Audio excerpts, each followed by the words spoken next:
ఆ శాంపిల్స్ చూపించి రైతులు ఇబ్బంది పడుతూ ఉన్నారు. కేంద్ర ప్రభుత్వం కొనే అంశం కాబట్టి కేంద్ర ప్రభుత్వం దృష్టికి తీసుకోవడం జరిగింది. రాష్ట్ర స్థాయిలో దానిపైన చర్చిస్తూ ఉన్న మిగతా అంశాలకు సంబంధించి అన్ని అంశాలు కూడా నోట్ చేసుకోవడం జరిగింది. అధ్యక్ష శ్రీ మందుల సామేల్ గారు.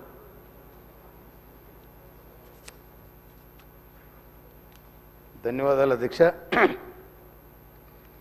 మా తుంగతుర్తి నియోజకవర్గం మోత్కూరు మండలం చాలా పెద్ద మండలం. అది వెనకట సమితి ఉండే, అక్కడ 60 ఏళ్ల నాడు బిడి చేసిండ్రు గుండాల మోత్కూరు మధ్యలో. అది బండ్లబాటలాగా వేసిండ్రు.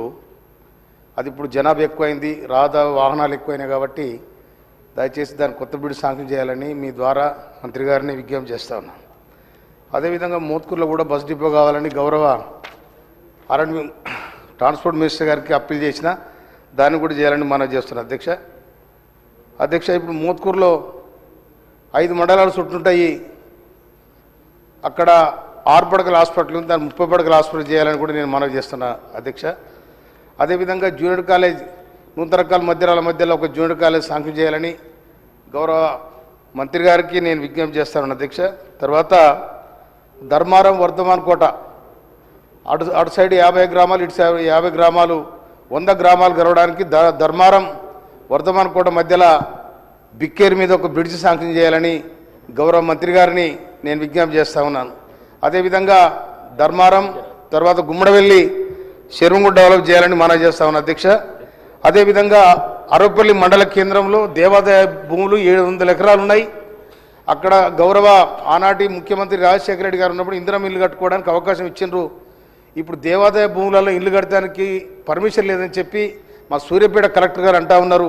అక్కడ ఇందిరమ్మ ఇల్లు పేదోళ్ళకి ఇచ్చినాం కాబట్టి అక్కడ కట్టుకోవడానికి భూమి లేదు కనుక దాన్ని కూడా వెసులుబాటు కల్పించాలని మంత్రి గారికి నేను విజ్ఞప్తి చేస్తా ఉన్నాను. అదేవిధంగా ఎస్ఆర్ఎస్పి మెయిన్ కెనాల్ ఏదైతుందో అది కోతకు గురవుతూ ఉంది. నీళ్ళు వచ్చినప్పుడు దాన్ని కూడా 27 కిలోమీటర్లు దాని లైనింగ్ చేయాలని చెప్పి నేను మంత్రి గారికి విజ్ఞప్తి చేస్తూ ఉన్నాను. కనుక మాకు ఇచ్చిన అవకాశానికి మీకు ధన్యవాదాలు అధ్యక్ష. మంత్రి గారు నోట్ చేసుకోండి అధ్యక్ష. శ్రీ వేముల వీరేశం గారు. ధన్యవాదాలు అధ్యక్ష. ఇది రాష్ట్రంలో లారీ ఓనర్లకు సంబంధించినటువంటి అంశం అధ్యక్ష. దాదాపు 6 సంవత్సరాలు పైబడినటువంటి లారీలు ఫిట్నెస్ తీసుకుంటున్నటువంటి క్రమంలో ఆ రెన్యువల్కు గతంలో 1000 రూపాయలు మాత్రమే ఉండే.